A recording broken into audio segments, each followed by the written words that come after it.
Right, ఇక breaking news చూస్తున్నాం. నిన్న అమిత్ షా తెలంగాణలో ఎన్నికల నగారా మోగించారని అన్నారు బీజేపీ ఎంపీ బండి సంజయ్. తెలంగాణలో బీజేపీకి అనుకూల వాతావరణం ఉందన్నారు. రాష్ట్రంలో ఎన్నికల హడావుడి మొదలైందన్నారు. తెలంగాణలో రైతు బంధు ఇచ్చి సబ్సిడీలు అన్ని ఆపేశారని బండి సంజయ్ ఆరోపించారు.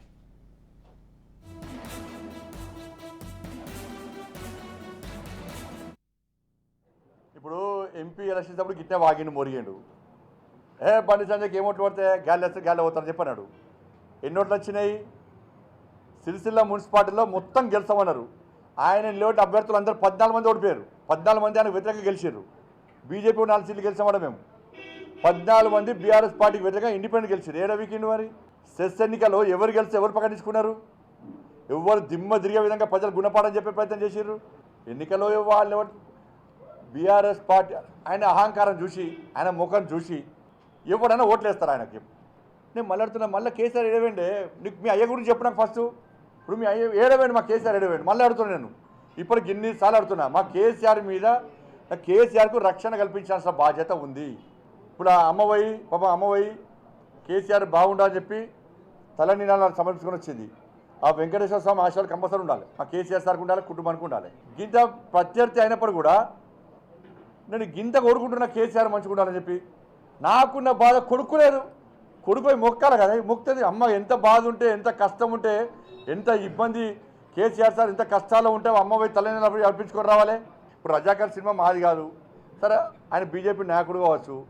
రజాకర్ సినిమా తీస్తే కూడా మీరు భయపడుతున్నారంటే అంటే నిజాం వారసులా మీరు? నిజాంకు వ్యతిరేకంగా సినిమా తీస్తే మీకెందుకు అడుగు నొప్పి? నా కేసీఆర్ బొమ్మ చూపెట్టి రావడా ఎందుకు భయపడు? నిజాం వ్యతిరేకంగా మాట్లాడితే కూడా మీకు భయం ఎందుకు అంటున్నాను నేను. మీకున్న ఇబ్బంది అని చెప్పారు. రజాకర్ సినిమా తీస్తే మాకి ఇబ్బంది అని మీరు చెప్పారు. దానికి కారణం చెప్పచ్చు కదా. సినిమానే రిలీజ్ కాలే, సినిమాలో ఏముందో మీకు తెలియదు. ఇప్పుడు రజాకర్ అనగానే భయపడుతున్నారంటే రజాకర్ల వారసులు వీళ్ళు, నిజాం వారసులు వీళ్ళు. నిజాం సమాధి వద్ద మోకర్ల మూర్ఖుడి రాష్ట్ర ముఖ్యమంత్రి అయిన తర్వాత రజాకర్ల వారసు పడని ఎంఏ పార్టీ బాధపడుతుందని చెప్పి వీళ్ళ కర్మం స్టార్ట్ అయింది.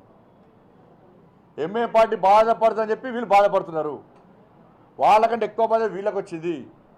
రజాకర్ మూవీ తీస్తే మీకున్న అభ్యంతరం ఏందో చెప్పండి. అవగాహన లేకుండా, ఆలోచన లేకుండా మాట్లాడే నాయకుడు కాంగ్రెస్ పార్టీ నాయకుడు. అందుకే ఆ పార్టీ నామ రూపాయలు లేకుండా పోయింది. ఇక్కడ ఎట్లా వస్తుంది, ఇక్కడ రావడానికి కారణం చెప్పండి. మీరు అప్పట్లో తీరుస్తారు, ఎట్లా అభివృద్ధి చేస్తారు? కర్ణాటకలో నెప్పిన ట్రైలర్ సక్సెస్ అయింది, హిట్ అయింది. సినిమా మాత్రం అట్టంటి ఫ్లాప్ అయిపోయింది. గోడలకి హోర్డింగ్స్ చింపేస్తున్నారు. తెలంగాణ రాష్ట్రంలో కాంగ్రెస్ పార్టీ అధికారం రావాలనుకుంటే దేనికోసం అంటే దేశంలో కాంగ్రెస్ పార్టీకి